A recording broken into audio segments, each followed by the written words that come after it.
ये है मेरी नोटबुक का पेज नंबर 8 और आज हम सीखने वाले हैं रेडिक्स कॉम्प्लीमेंट्स। तो रेडिक्स कॉम्प्लीमेंट सीखने से पहले हम ये जान लेते हैं कि रेडिक्स कॉम्प्लीमेंट सीखना यहाँ पर क्यों ज़रूरी है। रेडिक्स कॉम्प्लीमेंट सीखना हमारे लिए इसलिए ज़रूरी है क्योंकि हमारा मेन मोटिव है सब्ट्रैक्शन के ऑपरेशन को एडिशन के फॉर्म में कन्वर्ट कर लेना। यानी हम चाहते हैं कि जो भी हम कंप्यूटर डिज़ाइन करने वाले हैं उसमें, या जो भी हम डिजिटल लॉजिक सर्किट डिज़ाइन करने वाले हैं उसमें जो सब्ट्रैक्शन का ऑपरेशन है वो भी किसी तरीके से एडिशन से ही अकम्प्लिश हो जाए। सो उसको करने के लिए हमको पहले रेडिक्स कॉम्प्लीमेंट सीखने होंगे और फिर रेडिक्स कॉम्प्लीमेंट से हम देखेंगे कि जो सब्ट्रैक्शन का ऑपरेशन है वो एडिशन जैसा ही हो जाएगा। सो स्टार्ट करते हैं। रेडिक्स कॉम्प्लीमेंट किसी भी बेस आर में यदि हम बात करें तो बेस आर के अंदर जो रेडिक्स कॉम्प्लीमेंट होता है वो दो तरीके के होते हैं। एक होता है आर्स कॉम्प्लीमेंट और एक होता है आर माइनस वंस कॉम्प्लीमेंट। जैसे कि मैं बात करूं यदि बेस टू में, तो आर्स कॉम्प्लीमेंट बेस टू में होगा टूस कॉम्प्लीमेंट और आर माइनस वंस कॉम्प्लीमेंट होगा उसमें वंस कॉम्प्लीमेंट। इसी तरीके से मैं बेस 7 में बात करूं तो 7 में बेस 7 के अंदर आर्स कॉम्प्लीमेंट होगा सेवेंस कॉम्प्लीमेंट और आर माइनस वंस कॉम्प्लीमेंट होगा सिक्स कॉम्प्लीमेंट। सो हम किसी भी जनरल बेस आर के लिए बात कर रहे हैं और दोनों ही आर्स कॉम्प्लीमेंट या आर माइनस वंस कॉम्प्लीमेंट से सब्ट्रैक्शन किया जाता है। दोनों के ही अपने एडवांटेजेस और कुछ डिसएडवांटेजेस हैं जो कि हम बाद में देखेंगे। बट पहले हम सीखते हैं कि आर्स कॉम्प्लीमेंट में सब्ट्रैक्शन कैसे होता है और आर माइनस वंस कॉम्प्लीमेंट में कैसे सब्ट्रैक्शन होता है और दोनों में क्या अंतर है। सो ये जो आर्स कॉम्प्लीमेंट के नोट्स हैं वो इस साइड पर लिखे हुए हैं, तो पहले हम इसी साइड पर ध्यान देते हैं। आर्स कॉम्प्लीमेंट लेने के लिए ये मैंने ऊपर सबसे ये फॉर्मूला लिख रखा है, r raise to the power of small n minus capital N. इसका मतलब समझते हैं। यदि कोई भी नंबर मुझे दिया हुआ है कैपिटल एन, ये कैपिटल एन मेरे पास एक नंबर है जो कि मुझको दिया हुआ है और मुझे निकालना है इसका आर्स कॉम्प्लीमेंट। तो ये जो नंबर है ये मुझे उसी बेस में दिया होगा जिसमें मैं काम कर रहा हूँ, यानी कि मुझे बेस आर में दिया होगा। इसी तरीके से जो आर है वो तो हम ऑलरेडी जानते हैं कि वो बेस है जिस बेस में मैं काम कर रहा हूँ, और स्मॉल एन जो लिखा हुआ है वो उस नंबर में इंटीजर नंबर ऑफ डिजिट्स कितनी है वो डिनोट करता है। इंटीजर नंबर ऑफ डिजिट्स जैसे अगर मैं बेस 10 में बात करूं तो 62.21 एक नंबर है ना, उसमें 62 जो है वो एक इंटीजर पार्ट है और 21 जो है वो एक फ्रैक्शनल पार्ट है। तो 62 में दो डिजिट्स हैं इसलिए स्मॉल एन की वैल्यू मेरे पास 2 हो जाएगी। सो इन सब की वैल्यूज इसमें सब्सटीट्यूट करने के पास मेरे पास जो भी रिजल्ट आता है उसको हम कहते हैं कि वो मेरा आर्स कॉम्प्लीमेंट बन के आता है। सो उसका एक एग्जांपल हमने यहाँ पर ले लिया है, टेंस कॉम्प्लीमेंट ऑफ 25.639 हमको निकालना है। सो यहाँ पर हम देखते हैं कि स्मॉल आर की वैल्यू 10 है क्योंकि बेस जो है वो यहाँ पर हमको ऑलरेडी 10 दिखाई दे रहा है। इसी तरीके से जो कैपिटल एन है वो पूरा का पूरा नंबर है, दैट इज 25.639, और जो स्मॉल एन है उसकी वैल्यू 2 है। क्यों? क्योंकि स्मॉल एन का मतलब होता है इंटीजर नंबर ऑफ डिजिट्स उसमें कितने हैं, तो वो यहाँ पर केवल 25 ही है, तो उसी वजह से वो हमारे पास 2 निकल के आता है। इन वैल्यूज को मैं इस फॉर्मूला में सब्सटीट्यूट कर दूंगा तो मेरे पास फाइनल आंसर निकल के आता है 74.361, जो कि टेंस कॉम्प्लीमेंट है इस नंबर का 25.639, इसका वो टेंस कॉम्प्लीमेंट होगा। सो इसी को मैं एक बेस 2 में करके देख लेता हूँ कि बेस 2 में ये कैसे होगा। सपोज मुझे ये नंबर देकर रखा है 1011 एंड 00, ये बेस 2 में है और मुझे इसका आर्स कॉम्प्लीमेंट निकालना है, यानी कि मुझे इसका टूस कॉम्प्लीमेंट निकालना है। तो यहाँ पर स्मॉल आर की वैल्यू ऑटोमेटिकली 2 है, वो मुझे पता है क्योंकि हम बेस 2 में काम कर रहे हैं। इसी तरीके से स्मॉल एन की जो वैल्यू है वो 6 हो जाएगी क्योंकि यहाँ पर डेसिमल के बाद कुछ नहीं है, तो डेसिमल से पहले मेरे पास 6 डिजिट्स है, इसलिए स्मॉल एन की वैल्यू यहाँ पर मेरे पास 6 है। कैपिटल एन जो है वो नंबर खुद है और वो नंबर उस बेस में है जिस बेस में मैं काम कर रहा हूं, तो ये 2 के बेस में मेरे पास नंबर लिखा हुआ है। इन सारी वैल्यूज को मैं सब्सटीट्यूट करता हूं r raise to the power of small n minus capital N में। वैल्यूज मैंने सब्सटीट्यूट की 2 raise to the power of 6 और इसके बाद minus 101100।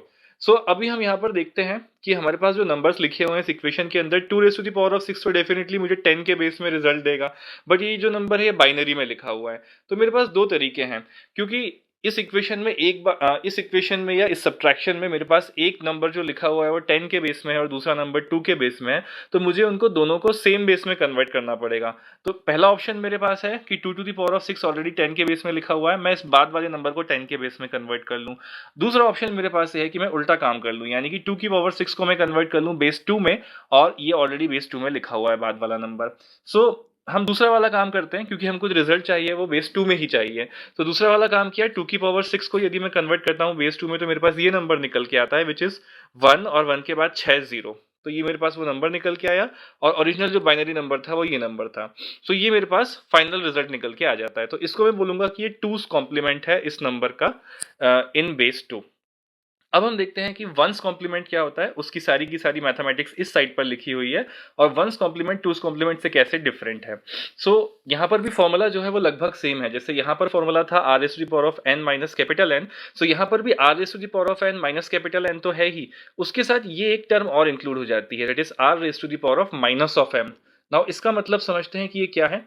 Are raise to the power of m minus m जो है, इसमें आर तो बेस है जो कि बेस के बराबर होगा जो भी हम यूज कर रहे हैं, और m की वैल्यू है वो होगी बराबर उसके कि जो डेसिमल के बाद कितनी डिजिट्स हमारे पास हैं। तो m वो डिनोट करता है total number of digits after the decimal point.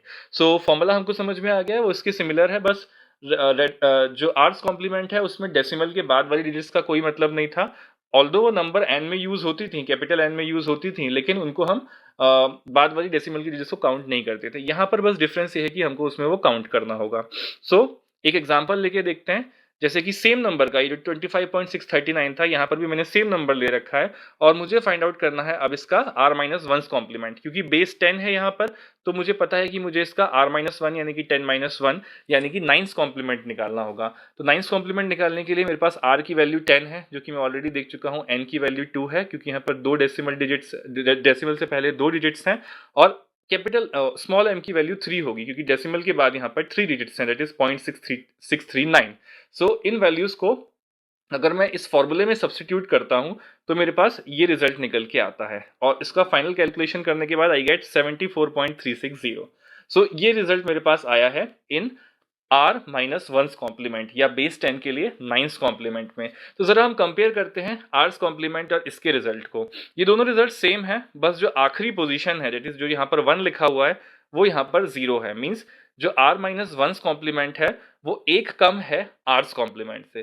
तो क्या ये जनरल रूल है, ये हम बाद में डिस्कस करेंगे, बट अभी के लिए हम ये जान लेते हैं कि जो आर माइनस वंस कॉम्प्लीमेंट होता है वो एक कम होता है लीस्ट सिग्निफिकेंट बिट में, यानी कि जो सबसे आखिरी वाली बिट है या सबसे आखिरी वाली डिजिट है उसमें वो एक कम होता है आर्स कॉम्प्लीमेंट से। तो ये रूल है। अभी कैसे आया, क्यों आया, इसको हम आने वाले वीडियोस में जरूर डिस्कस करेंगे, लेकिन एक बार हम इसका एग्जांपल देख लेते हैं 2 के बेस में। तो 2 के बेस में मैंने सेम कैलकुलेशंस की फॉर द सेम नंबर जो मैंने आर्स कॉम्प्लीमेंट के लिए लिया था उसको ही मैंने आर माइनस वन कॉम्प्लीमेंट में भी ले रखा है, और सारी वैल्यू सब्स्टिट्यूट करके जब मैंने कैलकुलेशन की तो मेरे पास ये नंबर निकल कर आया 010011। सो ये जो नंबर है अगेन अगर हम देखें तो टूस कॉम्प्लीमेंट में लास्ट पोजीशन में हमारे पास यहाँ पर 0 आ रहा था, यहाँ पर लास्ट पोजीशन में हमारे पास 1 निकल के आ रहा है। सो अगर मैं इस लास्ट पोजीशन में 1 ऐड कर दूं, यानी कि r माइनस वन कॉम्प्लीमेंट वाला जो रिजल्ट है इसकी जो लास्ट पोजीशन है, इस पूरी पोजीशन में मैं 1 अगर ऐड कर देता हूं, सो 1 प्लस 1 विल बी 0। 0 होने के बाद जो कैरी आएगी वो अगले वाले 1 पे जाएगी, और 1 प्लस 1 विल बी अगेन 0, फिर जो कैरी आएगी वो अगले वाले 0 पे जाएगी, तो मेरे पास आ जाएगा 100। मींस जो लास्ट में 3 डिजिट 011 लिखी है 100 बन जाएंगी। तो क्या वो ये जो नंबर है 1 ऐड करने के बाद वो यही नंबर नहीं बन जाएगा? यानी कि मैं ये कह सकता हूं कि लीस्ट सिग्निफिकेंट बिट में या फिर लीस्ट सिग्निफिकेंट डिजिट में यदि मैं r माइनस वंस कॉम्प्लीमेंट में 1 ऐड कर देता हूं तो वो आर्स कॉम्प्लीमेंट बन जाता है। तो ये एक मुझे जनरल रूल यहाँ से दिखाई देता है, और उसको हम बाद में देखेंगे भी कि वो ऐसा क्यों है।